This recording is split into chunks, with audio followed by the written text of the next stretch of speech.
Olá, paz e bem, estamos aqui no Fé e Razão para agora falar como é que o Novo Testamento foi feito.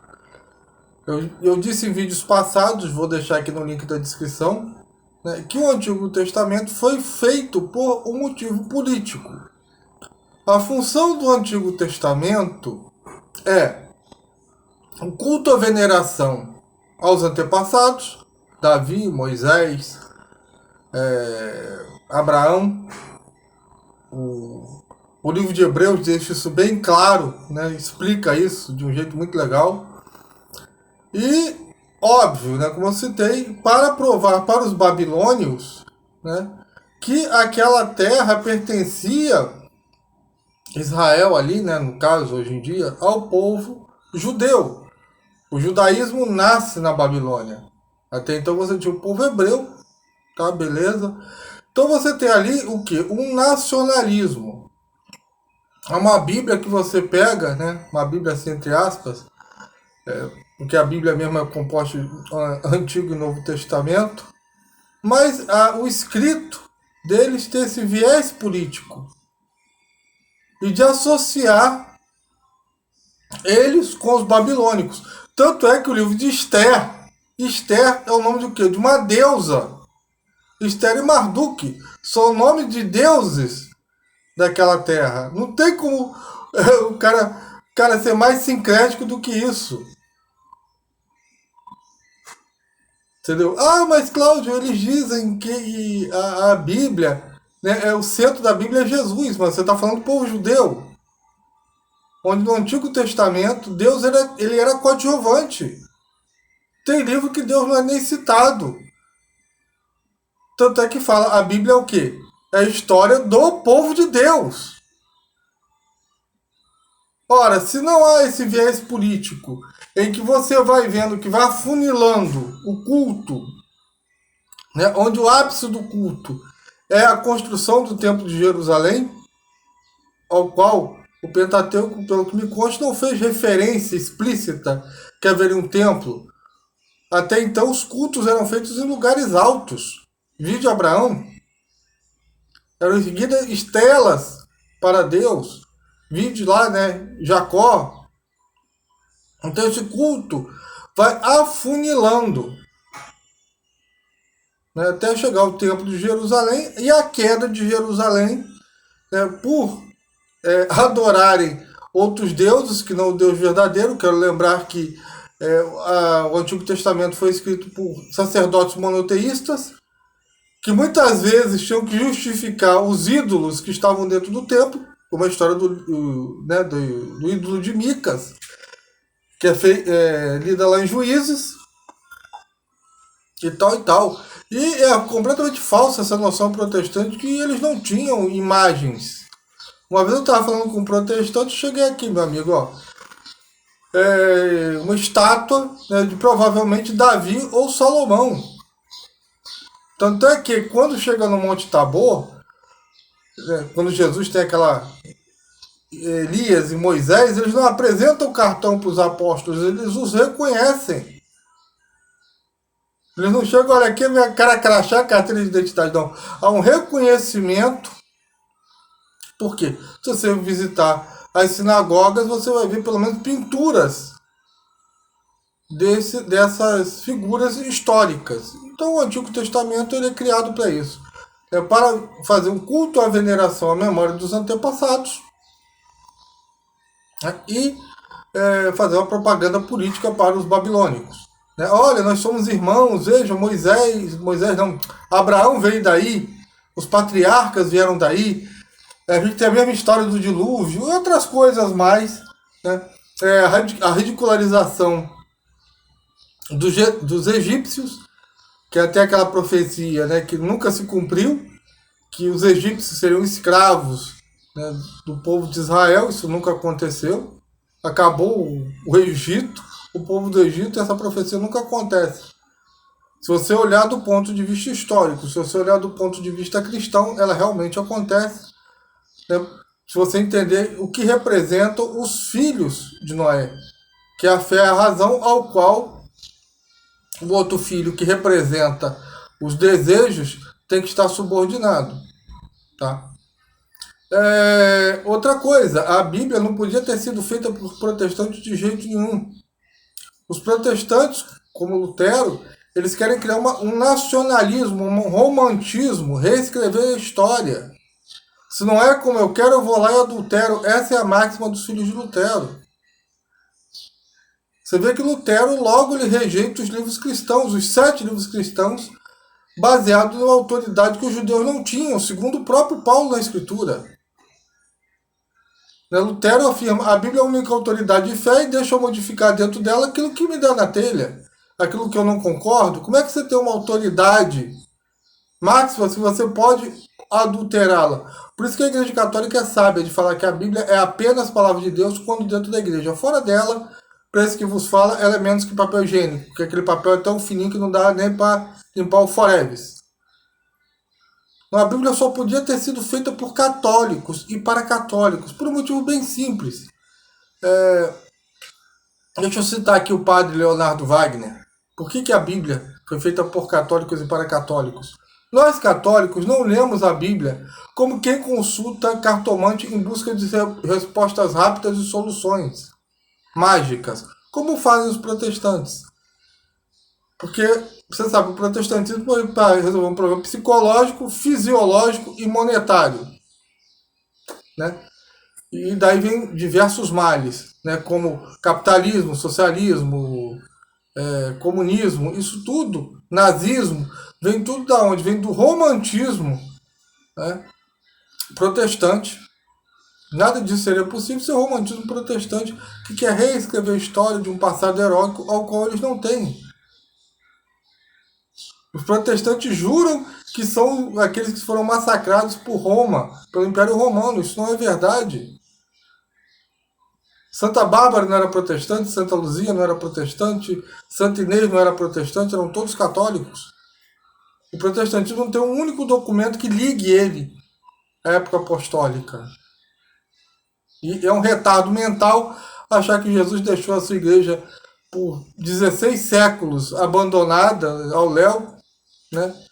Ou dependendo de qual denominação protestante, por 2000 anos ao léu, para que o novo protestante da porta de garagem tenha descoberto a verdade. Você vê que Lutero descobriu a verdade, Calvino descobriu uma verdade, Henrique VIII descobriu uma verdade, Ellen White outra verdade, o Testemunho de Jeová outra verdade, os Espíritas outra verdade. Não. A Igreja Católica não faz isso. De, olha, vamos consultar, né, procurando aqui soluções mágicas, né? Também não lemos a Bíblia com o intuito de interpretar a Bíblia. Para isso a gente tem o magistério, que é idôneo. Um magistério que não pode errar na fé. Ou então joga a própria Bíblia fora. A gente lê a Bíblia para quê? Para encontrar uma pessoa que é Jesus. Aqui que está toda a chave do Novo Testamento e do Antigo Testamento. Quando se completou o Novo Testamento, primeiro montou-se o Novo Testamento, né? A igreja, a partir dali, começou a traçar de Jesus os livros do Antigo Testamento.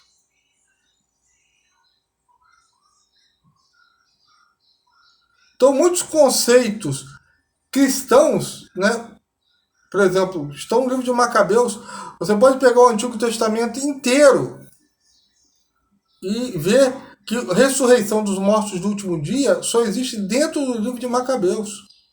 Teve um protestante aqui que botou Jeremias que deu vontade de rir do cara. Realmente ridículo, não tem nada daquilo falando de ressurreição dos mortos. Ao qual Jesus cita. Jesus ele pega, cita O livro de Macabeus, quando fala, não conheceis as escrituras nem o poder de Deus. Na ressurreição do último dia, ele vai citar onde? Ele vai citar exatamente o livro de Macabeus.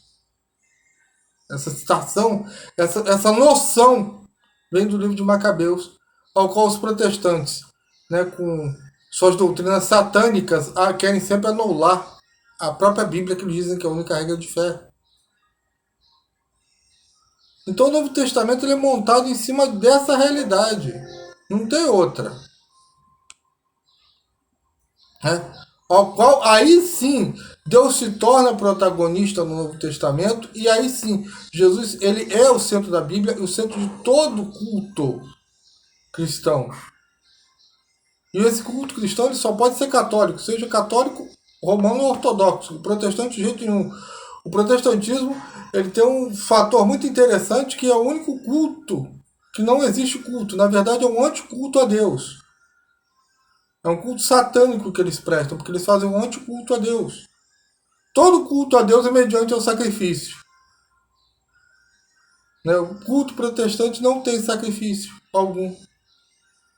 São falsas conversões. Então ele não entende o sentido de conversão. Então, que o cara bebia e deixou de beber, eu falo, olha, meu amigo, isso qualquer alcoólicos anônimos faz. Os narcóticos anônimos também fazem. Então o protestantismo ele vem com o quê? Ele vem com o sentido de nacionalismo e romantismo. Aquilo que eles dizem que Constantino fez para a Igreja Católica foi exatamente isso que Calvino, Lutero, Henrique VIII fizeram. Eles queriam criar uma igreja nacional, uma língua própria. Até então a igreja falava latim. E os protestantes vêm dizendo que ninguém entendia latim. Mentira! E detalhe que o cara mora num lugar, né, que se autodenomina, né, ou é denominado América Latina, e o cara, de onde vem isso? Ele não sabe. Ele fala que Lutero traduziu a Bíblia. Mentira, já existiam, desde o próprio padre Lutero fala isso, né, desde tempos muito antigos, versões da Bíblia em alemão. Mas a língua da igreja, a unidade da igreja linguística vinha do latim, a missa em latim. Que aí o latim foi se perdendo, óbvio. Que o romantismo também entra na igreja católica. Né? Tanto é que hoje em dia tem católico que defende o comunismo e o capitalismo. Tem católico, eu sou capitalista, outro, eu sou comunista, ou eu sou socialista. Eu falo, vocês são as bestas quadradas. Cadê a doutrina social da igreja? E o cara não sabe viver sem isso. Isso vem da onde? Vem de um romantismo protestante. E é aquela coisa, não pode existir capitalismo sem socialismo. E não tem socialismo sem capitalismo. Comunismo não jamais existirá um regime governamental comunista. O ser humano não deixará isso acontecer, pode ficar tranquilo. Mas é interdependente. Cara, Cláudio, entre o capitalismo e o socialismo, você torce por quê? Eu torço pela briga. Porque um depende do outro. Um se sustenta em cima do outro. É um papo assim, você está falando de política assim, mas é a realidade que você tem que entender o que está dentro da Bíblia, como é que foi formada a Bíblia protestante. Você vê que antes de 1500, como é que a Igreja Católica catequizava? Ela absorvia aquela cultura. O que era bom ela preservava, o que não era ela jogava fora. Foi assim com o Império Romano, foi assim com os nórdicos, foi assim como as diversas mitologias que existiam no Mediterrâneo. A partir de 1500, isso não ocorre mais. Aí começa a explorar, o dinheiro começa a falar mais alto, né? O sentido de evangelização, especialmente da África, se perde completamente. Não tem mais aquela coisa de entronizar a cultura africana. o que era de bom da cultura africana dentro do cristianismo.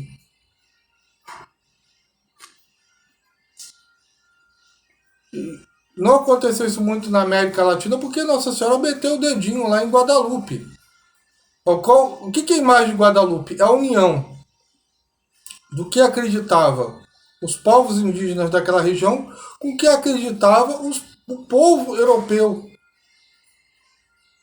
Infelizmente, na África, por questões financeiras, né, a escravidão, que era condenada séculos antes pelos papas, né, alguns católicos fizeram vista grossa, especialmente Portugal e Espanha, que tem uma tradição católica pífia, especialmente Portugal, pelo amor de Deus. Né? Portugal ele cria um catolicismo independente, que reflete aqui no Brasil. É um catolicismo independente. A gente voltou a ser católico aqui no Brasil depois de João Paulo II. A presença do Papa fez isso. Porque até então era uma coisa que você vê que aqui no Brasil tinha padre que era ligado à maçonaria. Sacerdotes são comunistas. De onde vem isso? Vem dessa rebeldia portuguesa, desse catolicismo de BGE, que cria até uma nova Bíblia, que é a Bíblia aquela de capinha azul que é vermelha por dentro, né? Uma doutrina marxista, que é totalmente diferente da Bíblia dos primeiros cristãos, os primeiros católicos, tá? Porque só existe a religião católica, o resto é gambiarra. A função deles era encontrar Jesus. Ponto final. E é essa função que o católico tem que ter. Ele tem que encontrar Jesus nas Escrituras. Essa é a função do Novo Testamento. O rumo que ele tomou é daqui, a partir de Jesus, você tem um olhar, né, uma visão histórica, teológica do Antigo Testamento. Sai daquela politicagem que era o Antigo Testamento e vai para uma coisa mais elevada teológica. Entendeu? Então é isso aí, gente. Você veja que se a Bíblia fosse escrita hoje, como é que seria feito? Qual a visão que as pessoas estariam hoje da Bíblia? Graças a Deus que a Bíblia é formada por um Papa, Damaso, né? Tá certo que houveram vários concílios católicos antes dele, né? Não foi feito em Trento, como pregam os protestantes mentirosamente, que vieram juntando isso através da Santa Missa. Começou em aramaico, foi para o grego, foi para o latim, né? E tal, porque o rito muda. A Bíblia não se preocupa com ritos, não tem essa preocupação ritualística. É a pregação da palavra. Tentou-se o latim para que se aproximassem todos os povos, mas é aquela coisa. Como eu vou dizer? Há um espírito de desunião no mundo que não entende isso. E graças a Deus que a igreja não ficou presa a esse pequeno detalhe técnico, que a língua é o de menos. Você vê que quando Pedro, quando pega em Atos, as pessoas entendem tudo em diversos, cada um em seu próprio idioma. Eu não sou nada contra a missa em latim, gente. Mas o que eu quero que você entenda é o seguinte, é que a igreja ela se adapta, sem mudar as suas bases teológicas, os seus dogmas de fé. Isso é que é bonito na Igreja Católica. Só um ser vivo, só uma entidade viva tem essa capacidade. Então, meu irmão e minha irmã, deixa aí seus comentários, o que você acha. Eu termino aqui, né, fazendo sempre meu agradecimento ao pessoal do Apoia-se. O desse aqui é da Gisele, que está com a máscarazinha. Aí para vocês verem, a Gisele sempre contribui aqui com a gente no meu Apoia-se. Está sempre aqui dando as opiniões dela, é uma figura maravilhosa, gosto muito dela. Que Deus abençoe a família da Gisele nesse começo de ano e a família de todos que acompanham esse canal. Ajude divulgando nas redes sociais, dê seu like, seu dislike, deixe seu comentário. Paz e bem para todo mundo e até a próxima, se Deus quiser. Amém.